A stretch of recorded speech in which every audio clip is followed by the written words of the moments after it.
Chapter 1771. Sandy did not get anything after giving birth to Ken, and Ken's identity was not recognized. That was the cause of Sandy's hatred for William's legal wife and Noce's mother, Diana. Even though Diana had never made things difficult for Sandy and accepted Ken and Freya, it did not mean that she could forgive her father for his mistake. Noce walked into the living room, and Diana was talking happily with Daisy. Everyone with eyes could see that Diana adored Daisy very much. He pulled the chair and took a seat. Rick put down the newspaper and asked, "What do you think about Miss Livingston, Noce?" When they heard the question, Diana and Daisy turned their heads around to look at him. Noce replied, "It doesn't matter what I think. What matters is how Grandpa thinks. He's stubborn, and no one, including me, can change his mind after he makes a decision." Diana's face sank as she chimed in.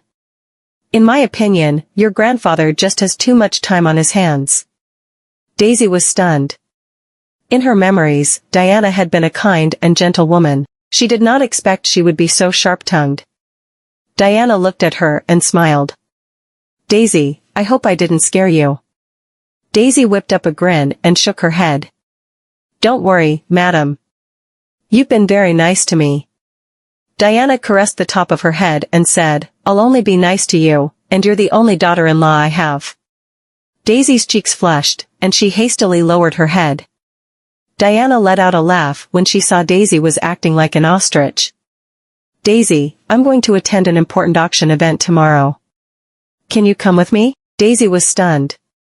"Me? Please come with me, Daisy." "Noce is busy, and I'll be very lonely if I go there alone," said Diana. She looked so pitiful that Daisy nearly believed her. However, since she had invited her, there was no way she would say no to her. There was a smile on Noce's face, but he did not say anything and went along with his mother. Most of the people who would attend tomorrow's auction of Beaux-Arts objects were from the royal family, so it went without saying he knew what his mother was doing. "Oh yeah. Why don't you stay here for a night, Daisy?" Daisy was stumped. "Stay here for a night?" She looked toward Noce and hoped he could say something. However, Noce just looked at her with his eyebrows lifted. It was apparent he was not going to help her. The tips of her ears turned red. "If I stay here tonight, does it not mean that?" Diana chuckled and said, "Don't worry. We have a lot of rooms here. I have prepared some clothes for you as well, so you don't have to worry about anything." "But Daisy, do you not like me?" Diana acted like she was sad. Daisy hastily waved her hands. "Of course not. Madam, you've misunderstood. So you're staying overnight, okay? I'll call the maids to get your room ready." Diana rose to her feet and went upstairs with some maids to clean the room for Daisy. Rick shook his head. It seemed to him that his wife was treating Daisy like a daughter more than a daughter-in-law. The sky was getting dark. The maid brought Daisy to her room, and she was stunned when she stepped into the room. The room was equipped with a starry ceiling. It was an amazing and pretty bedroom. Daisy walked into the dressing room and realized it was filled with expensive clothes, dresses, bags, and shoes for a young girl like her. Someone knocked on the door, and she turned her head around. Noce was standing by the door with his arms crossed in front of him. He chuckled and asked, "What do you think? Do you like this room that my mother specially prepared for you?" With a smile on her face, she walked up to him and said, "Of course, I like it very much, but she must have prepared this for a long time, right? After all, there was no way they could finish all the decorations in just a few hours." He scratched the tip of her nose and said, "What a smart girl." Daisy touched her nose and said, "She has been preparing this room since a long time ago?" Chapter 1772. "Yes." Noce went closer to her and said, "She prepared all of this for you, Daisy." Daisy lowered her head. She did not know where she should look, and her cheeks were red. "Thank you. I like it very much." Noce wrapped his arm around her waist and pulled her into his chest. She swallowed hard and pressed her lips tightly. Her eyelashes were trembling, and her heart was jumping wildly. Nolly, you, ugh. He leaned forward and planted a kiss on her lips. Daisy clenched her fists tightly on his chest, and his tongue slipped into her mouth when she opened her mouth to breathe. She could barely stand right now. She stumbled toward the back, and they fell on the bed. Noce propped himself up with a hand and protected the back of her head with the other. She stopped breathing for a moment and became even more nervous. The warm white light showered on the bed. Noce looked at her reddened cheeks fixedly and said, Daisy. Yeah, she replied in a low voice. Both of them could sense the chemistry in the air. Noce slowly leaned toward her, and Daisy closed her eyes. Just as his lips almost touched hers, Daisy's phone rang. They froze for a few seconds, and then got up from the bed. She pulled her phone out awkwardly and took a look. It was Waylon who called her. Noce could see the hesitation through her eyes and chuckled. Answer it. She answered the call. Waylon? Waylon asked, why are you not back yet? Mrs. Knowles asked me to stay overnight. You don't have to wait for me anymore, Waylon. Stay overnight?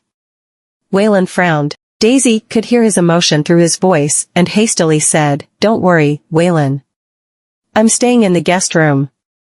Noce looked at her and squinted. She turned around, not wanting to look Noce in the eyes. Waylon took a deep breath and said, all right. But remember this. You're still young. As long as you don't do something overboard, I won't say anything. Daisy's face turned even redder. All right, I get it. Her heart was jumping so fast it nearly leaped out of her throat after she hung up the call. She took a deep breath and turned around to look at Noce after calming herself down. Noce placed his hand on his forehead and lay on his side on the bed. Then, he said in a sarcastic voice, it's such a shame that you're staying in the guest room, Daisy. Daisy was stumped and quickly pulled him up from her bed, but to no avail. Noce, get up from my bed now. You're not going to act like a pervert now. He pulled his arm, and she fell on top of him after losing her balance. So, who is acting like a pervert now? Her heart leaped into a gallop. A smile was tugging at the corner of his lips as he went closer to her and whispered into her ear, I like the way you look right now. Your cheeks are so red, and you look so adorable. Daisy felt dizzy as if she was drunk. She did not know where to put her hands right now. Hurry up and get out of my bed. He let out a smile and opened his arms. But the problem is I can't get up. Daisy was stunned. She looked downward, and it was only then she realized she had been lying on top of him. She hastily got up and stood frozen stiff in the corner of the room. She lowered her head and looked like a wife who had done something wrong. Noce dusted his shirt and got up. He approached her and planted a kiss on her lips. By the time she came around to her senses, he had already left her lips. Good night. After that, he left the room. Daisy touched her lips. She could still feel his warmth lingering on her lips, and her cheeks burned red with embarrassment. She couldn't sleep all night. The next morning, the maid had already finished preparing breakfast by the time she got up. Diana was sitting by the table as she said, Morning, Daisy. Did you sleep well last night? Daisy forced a smile onto her face and replied, Yeah. In fact, she had only slept for 3 hours. She looked around and asked when she did not find Noce, where is Nolly? Chapter 1773. Diana smiled and replied, I guess he hasn't woken up yet. I think he must have had a good night's sleep since you stayed overnight. Daisy was stunned. Does he always wake up early? Yeah. He wakes up very early every day. Diana sighed as she placed her hand on her forehead. Other parents want their kids to be independent, but Noce is overly independent. Sometimes, he's too hard on himself, making me worry about him. Daisy sipped on a cup of milk without saying anything. Noce only woke up when the clock hit 9. He went downstairs and asked Peter, Where are my mother and Daisy? Peter replied, Madam and Miss Vanderbilt are upstairs.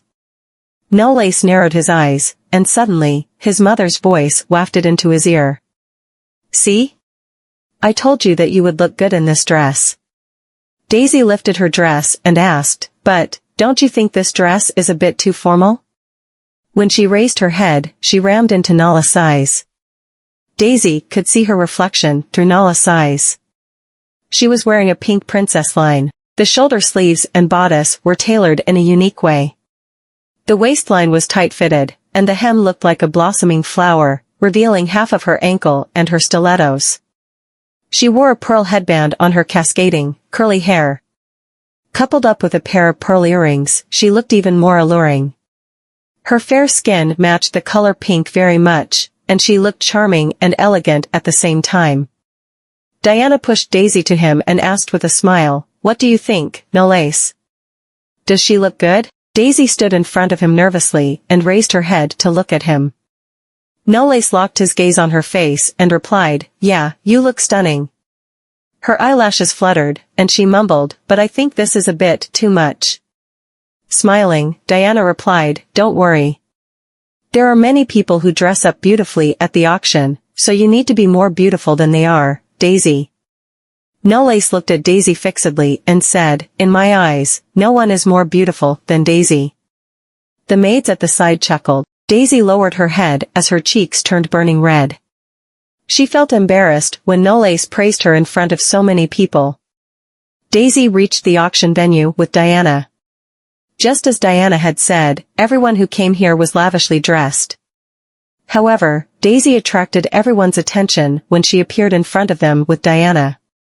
Someone from the organizer of the auction who seemed like a senior executive went forward and greeted Diana. He lifted her hand and kissed the back of her hand. "Mrs. Knowles, it's an honor to have you here at our auction." Diana smiled. "Since you've invited me, of course, I have to come, Mr. Borge."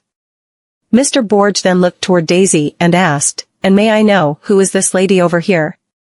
Diana replied without any hesitation, "She's my daughter-in-law." Mr. Borge was stunned. "Young Mr. Knowles is married?" She nodded. "Well, they aren't married yet, but I'm sure they will be after they graduate from college. At that time, you must come to their wedding, Mr. Borge." The people around were taken aback as well. They had all heard that when the king wanted to match Zenovia with Noce, it was revealed that Noce had been seeing Daisy, the descendant of the Goldmans, the whole time.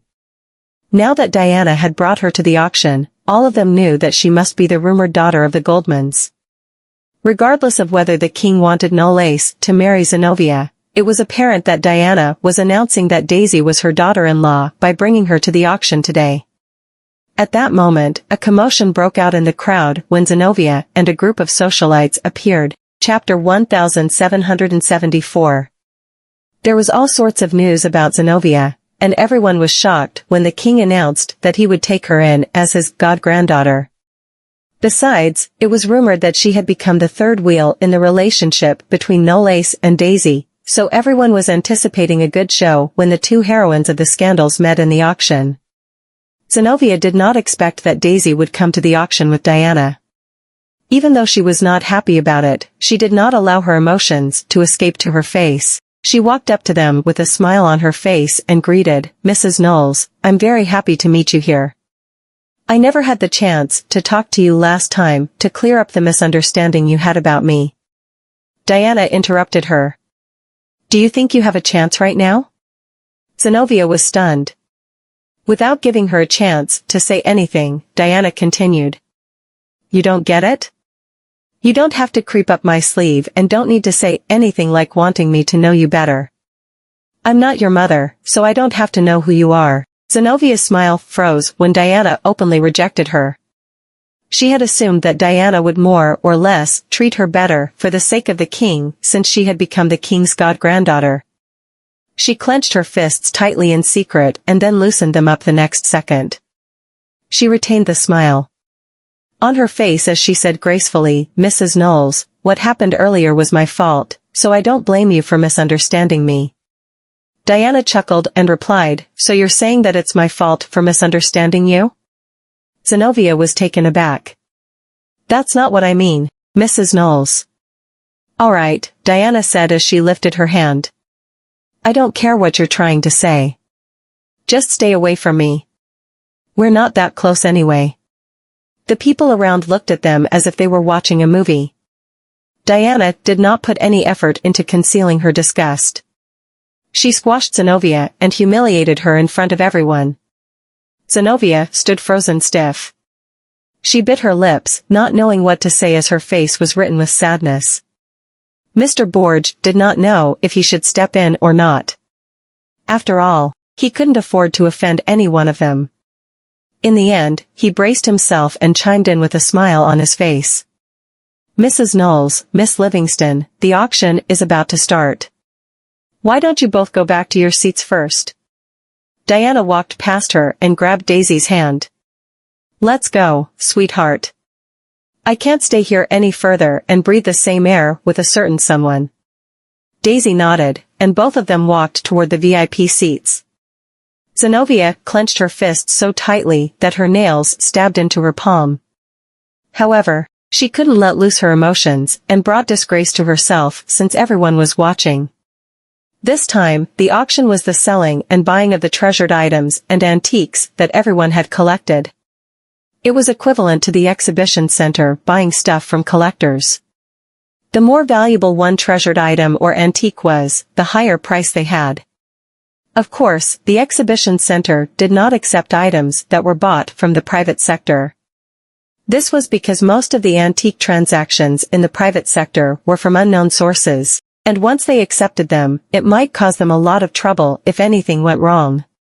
Therefore, most of the antique collectors that came to the auction today were from the upper class.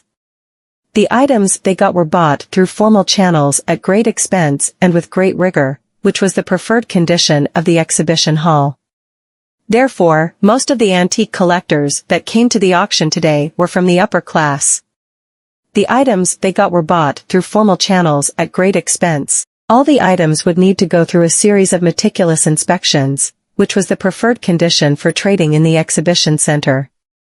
Daisy was not interested in the auction. She placed her hand on her forehead, feeling bored. 2 hours later, the auction ended, and it was time for lunch. The exhibition center booked an upscale buffet restaurant for their guests to have their lunch. The restaurant offered all sorts of dishes, and the service was good. While Daisy was selecting her food, a figure approached her. She turned her head around and saw Zenovia standing beside her. There were some pastries on her plate as she said, "You're more capable than I think you are, Miss Vanderbilt. Did you ask your family to force the Knowles to give in to you?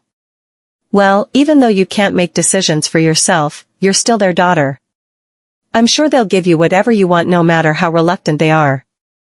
Besides, considering the status of your family, I can understand as well why the Knowles would choose you over me." Chapter 1775. In other words, what Zenovia was trying to say was that the Knowles had chosen Daisy because of her family. If it were in the past, Daisy would jump in anger when she heard what Zenovia said, but right now, she just chuckled and turned her head around to look at her. "Do you have a lot of free time, Miss Livingston?" Zenovia was stunned. "What do you mean?" Daisy said, "If not, why do you have so much time to poke your nose into other people's affairs?" Zenovia was stumped. Daisy then continued, "What's wrong with me relying on my family? I can do whatever I want. Or do you want me to rely on an outsider like how you rely on the king? Do you not have a family? That's why you can only rely on an outsider?" Zenovia's expression changed, and she said through gritted teeth, "Are you mocking me?" Turning around, Daisy looked at her and smiled. "Yes, I'm just giving you a taste of your own medicine. I know what you're trying to do. You want me to think that Noce chose to be with me due to my family background, right? Well, I don't think that's a bad thing. At least I have something that can attract his attention, unlike you. Your family isn't presentable, so that's why he doesn't like you." After she finished speaking, she walked away with the plate of food in her hand. Zenovia was so angry that her shoulders were trembling, and her face was livid with rage. She turned around to look at Daisy, her face filled with hatred. "I won't let you have it your way." After Daisy returned to her seat, Mr. Borge came forward and took Diana away as he had something to discuss with her. Diana told Daisy to wait for her in her seat before leaving with Mr. Borge. Daisy enjoyed the food and was in a happy mood. She listened to Diana and did not go anywhere. However, Zenovia, who was sitting not far away, was so angry that she had lost her appetite. When she saw that Diana had left Daisy alone, she realized this was her chance and called a waiter over. It had been 10 minutes since Diana went away with Mr. Borge. Daisy had finished her food, so she picked up a handkerchief and wiped the corner of her mouth. Suddenly, a waiter bumped into her chair and knocked her purse off. The waiter hastily apologized. "I'm sorry. I'm truly sorry about this." He helped Daisy to pick up her purse. Daisy took her purse back and said with a smile, "It's okay. Thank you for understanding." The waiter bowed at Daisy. Before he left, he glanced at Zenovia. A cold smirk appeared on the corner of Zenovia's lips when she received the signal from the waiter. So what if she's the daughter of the Goldmans? I'd like to see how she's going to laugh after today. It was only now that Diana returned. When she saw that Daisy was waiting for her in her seat, she said in relief, "Sorry for making you wait for me for so long, sweetie. Have you eaten enough?" She nodded. "Yeah." Diana rubbed the top of her head adoringly. "Good girl. Let's go home, then." Just when both of them stood up and were about to leave, a commotion broke out in the crowd.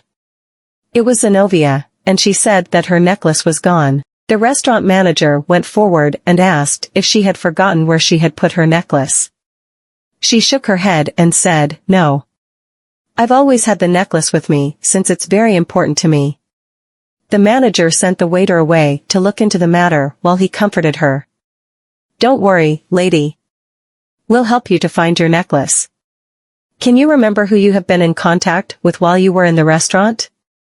Daisy turned her head around to look at Zenovia and frowned slightly. She felt it was such a coincidence that Zenovia had lost her necklace at a time like this. Suddenly, Zenovia looked toward her and said, "The only person I've talked to is Miss Vanderbilt." Everyone turned their heads around and looked at Daisy in surprise. It seemed to them that Zenovia was saying Daisy was the one who had taken her necklace, but how could that be possible? Chapter 1776. What kind of jewelry had the daughter of the Goldmans not seen before? So, why would she steal other people's items? Diana's face dimmed in an instant. "What do you mean by that?" Upon seeing Diana's expression, those present knew that Diana was extremely irritated. The identities of all three parties were off the charts. Thus, anyone who said anything at this moment might only cause unnecessary trouble. Zenovia's eyes were bloodshot. "Mrs. Knowles, I didn't mean to lie to you. You can ask Miss Vanderbilt. I did get into contact with her just now." Diana stared at Daisy. Daisy nodded. "Aunt Diana, she did approach me and said a few words when I was grabbing myself some food." Diana took a deep breath. She believed Daisy and suddenly felt that this matter was not as simple as it seemed. Daisy then glanced at Zenovia and asked calmly, "Do you mean that I'm the one who took your necklace?" "I'm not sure, but my necklace disappeared after I talked to you." "Miss Vanderbilt, I know these jewelry pieces are nothing to you, but this necklace is very precious to me. It's an inheritance that my grandmother left behind for me," Zenovia claimed implicitly. Even though it was not clear and direct, it was already enough to direct all suspicions at Daisy without making any accusations. Diana sneered. "This is ridiculous. Just because Daisy has had a short conversation with you, you're confirming that she's the one who took your necklace? Why would she want your necklace? Has she never seen a necklace before?" Zenovia calmed herself down. "Mrs. Knowles, I know you care about her, but it's my valuables that are now gone. Please understand my decision to bring this issue up." Diana scoffed. "Then are you saying that everyone present is a suspect?" Zenovia's expression changed again. Diana's words obviously aroused the dissatisfaction of the people present. They were all people from the upper social class, not to mention their identities. Were they so poor that they had to steal a necklace? Zenovia bravely replied, I have no evidence to show that everyone present is a suspect. Diana asked, then how dare you make Daisy your suspect? Zenovia was on the verge of not being able to answer her question. It's very obvious that Mrs. Knowles doesn't believe me, but thank God I came prepared. Mrs. Knowles, I've only gotten into contact with Miss Vanderbilt so far. That's why I suspect that she's the one who took it. And I should have the right to go through her belongings now that I suspect her. If I have misunderstood Miss Vanderbilt, I'll apologize to her in front of all these people willingly, and I'm willing to take full responsibility for this matter, Zenovia claimed ruthlessly. The people present could only sigh inwardly. If Diana were to stop her again, she might be accused of trying to cover for Daisy. Daisy did not utter a single word from the beginning to the end. Zenovia walked up to Daisy, and her arrogant and condescending gaze was fixed on her. Miss Vanderbilt, can I go through all the items that you have with you? Daisy asked with a smirk, are you sure about that? Zenovia sneered inwardly but looked indifferent on the surface. Yes, after all, I'm trying to prove to everyone present that you're innocent too. Without any hesitation, Daisy handed her clutch over to Zenovia. Then please help yourself. Zenovia took the clutch from her, feeling extremely conceited. What I want to see is her innocent reaction, because this is the only way that will make the outcome more hurtful when she smacks herself in the face. However, after going through her belongings for a long time, her expression turned a little stiff, and she immediately dumped all the things in her clutch onto the table. Apart from some expensive cosmetics, a power bank, a purse, and other items that Daisy carried with her on a daily basis, Zenovia did not see the necklace at all. Thus, her expression changed in an instant. Impossible. I asked the waiter to knock her clutch off on purpose so I could pick it up and leave the necklace in it. How is it not here? Chapter 1777. Miss Livingston, you've gone through every inch of my clutch. Is the item that you're looking for in there? Daisy asked, with a smirk. When the waiter knocked the clutch off me and handed it back, I was just about to place my phone back in the clutch, but I unexpectedly found a necklace of unknown origin inside. I've always been carrying this clutch with me all the time, and it's never left my sight, so I know exactly what's in it. The extra necklace made me realize that the waiter might be onto something. Fortunately, I took the necklace out of the clutch. After all, I didn't want to cause any trouble and embarrass Aunt Diana. I planned to go to the front desk to ask about the lost necklace when I was about to leave. That's why it felt too coincidental when Zenovia brought up the disappearance of her necklace all of a sudden. It turns out that the series of incidents happened only because she wanted to frame me. Zenovia could not believe it and reached out, intending to go through Daisy's dress. You must have hidden the necklace. Diana grabbed her wrist and pushed her away. That's enough. Zenovia staggered backward before she could regain balance. When facing the murmurs that came from the crowd, her eyes turned bloodshot, and her fists were tightly clenched. Diana snorted. What did you say just now? You'd apologize to Daisy in front of everyone present if you were to have wronged her. Am I right? Are you trying to deny having said that? Zenovia's fists were shaking. Her gaze was fixed on Daisy's calm expression, and she gnashed her teeth.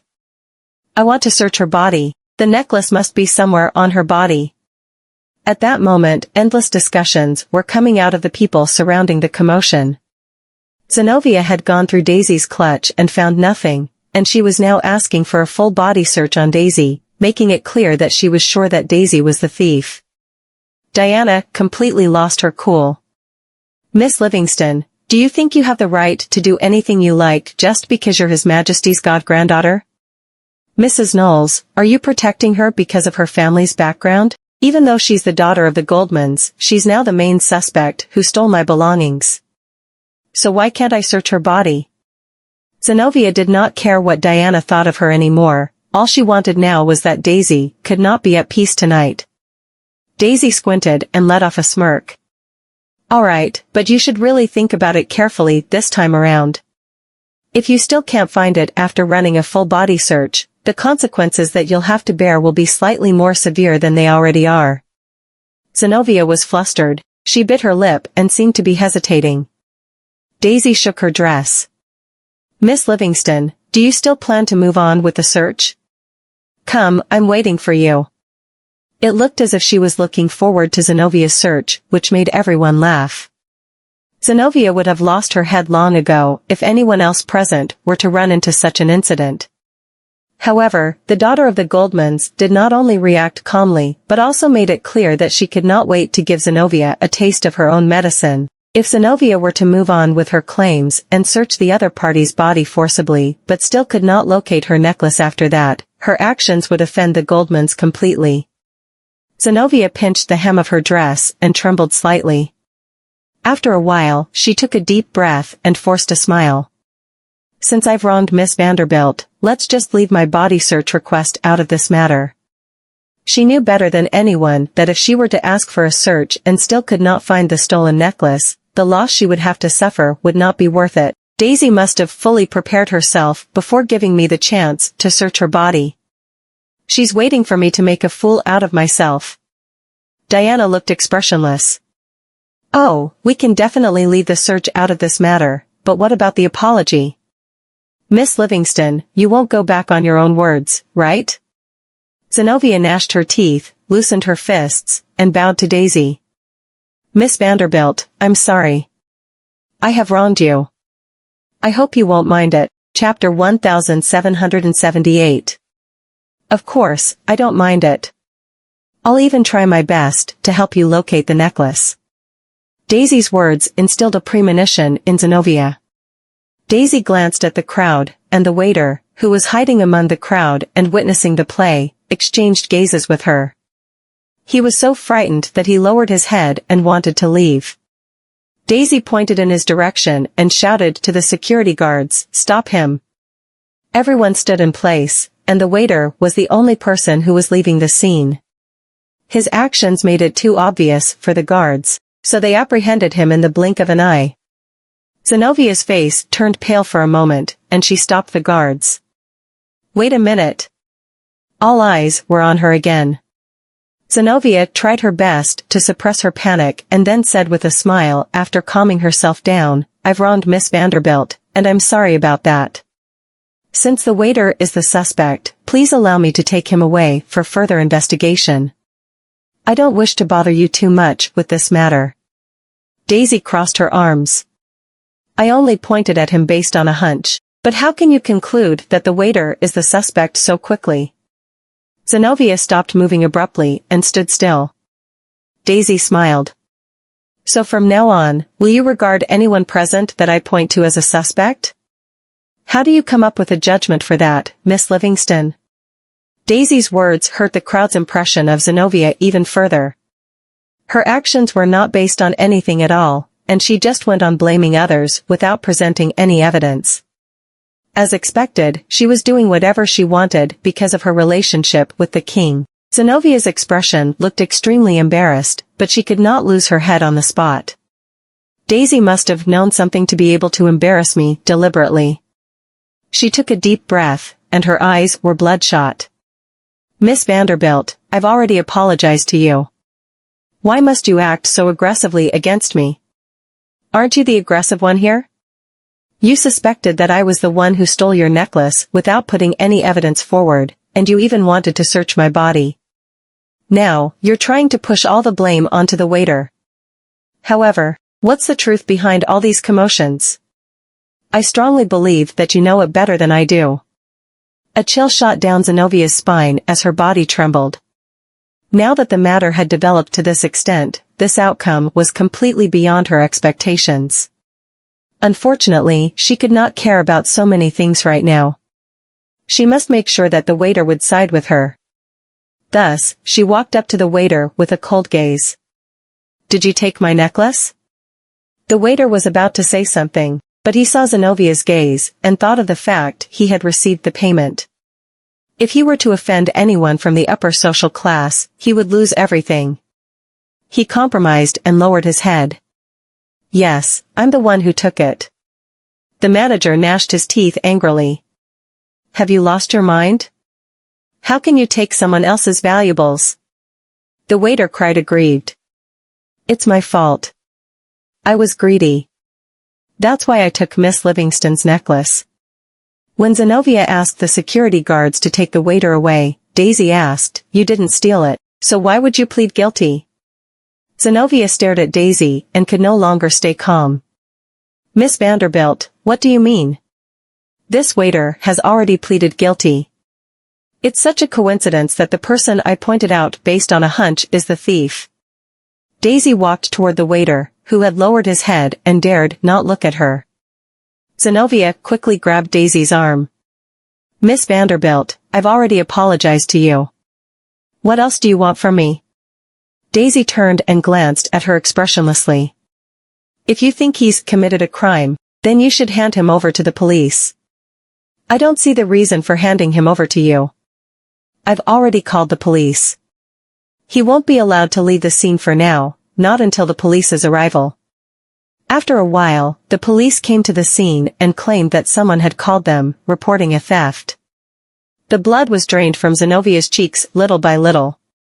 The manager stepped forward to explain the situation to the police, and the police took the waiter away. Chapter 1779. Daisy looked at Zenovia and smirked. Miss Livingston, I sincerely believe that the police will be able to provide you with the truth, so just wait patiently. Zenovia gnashed her teeth.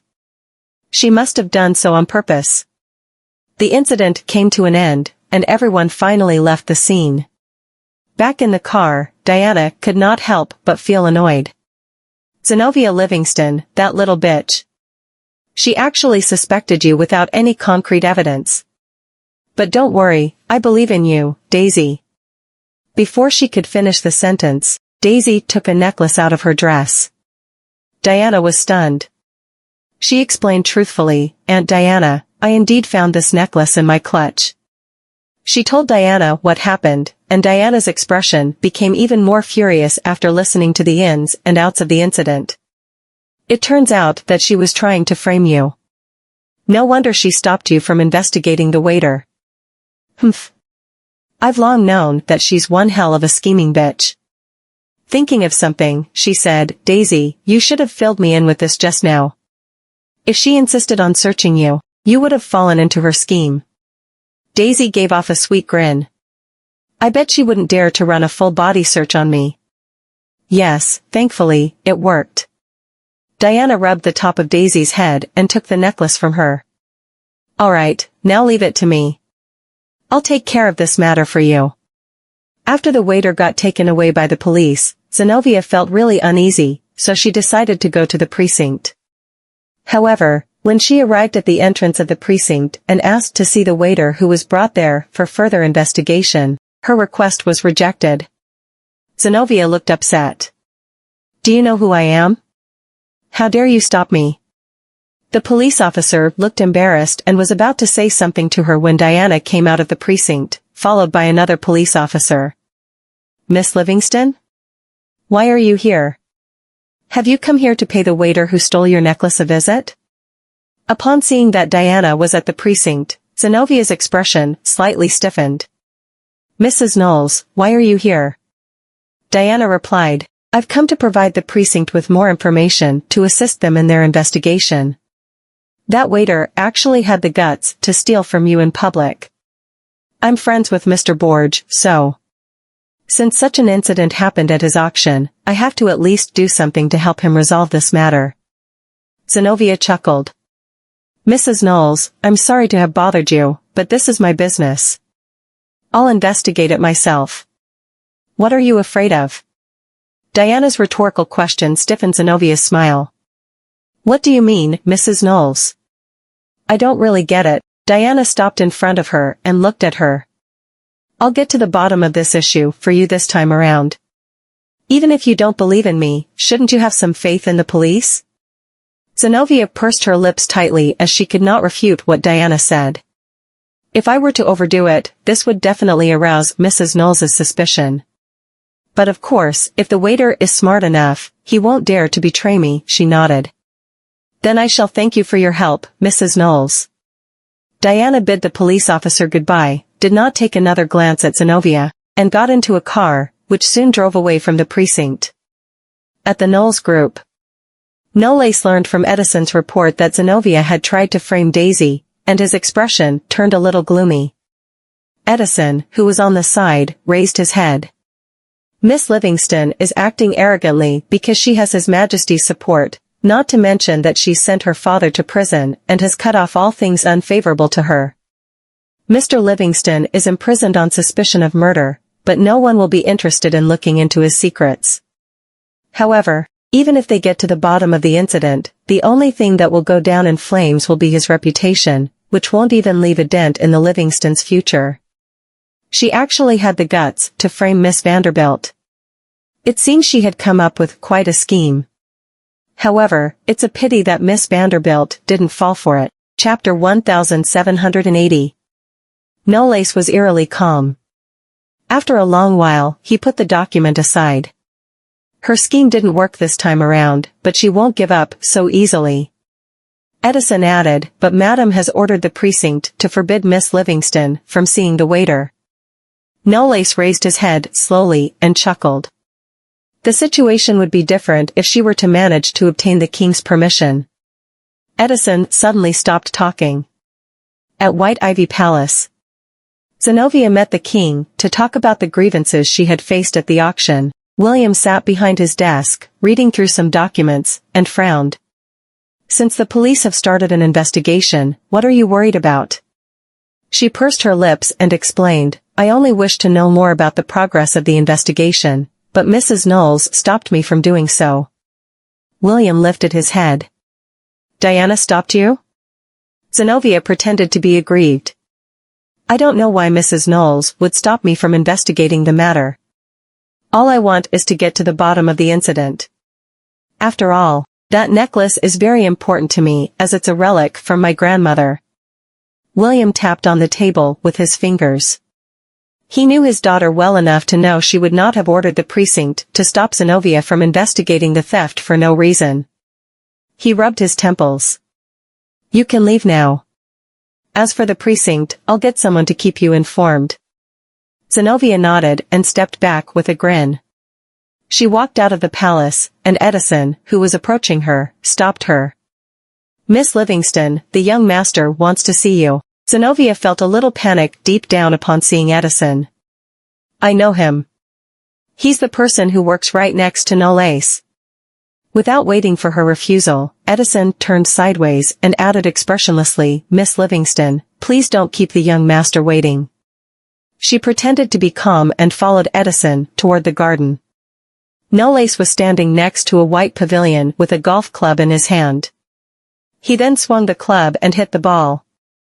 The ball dropped precisely at a hole not far away, rolled a little, and fell into the hole. She stepped into the pavilion and greeted him with a smile. Mr. Knowles, are you looking for me? Knowles' expression looked unconcerned. Did you go to today's auction? Zenovia understood something in an instant and looked around. The palace guards could be seen all around, so Noce should not be able to do anything to her. What's wrong? Did Miss Vanderbilt complain to you that I wronged her? Noce casually straightened the golf ball without raising his head. Is it really a misunderstanding? Mr. Knowles, I know you don't like me, but have you taken my feelings into consideration before asking me that question? It was my belongings that got stolen, not hers. I've already apologized to her, so what more do you want me to do? Zenovia acted magnanimously and naturally as if she had never tried to frame Daisy. Noce hit the ball, placed the club next to him, and turned around to look at her. His gaze looked gloomy and cold. Have you read the juvenile protection law before?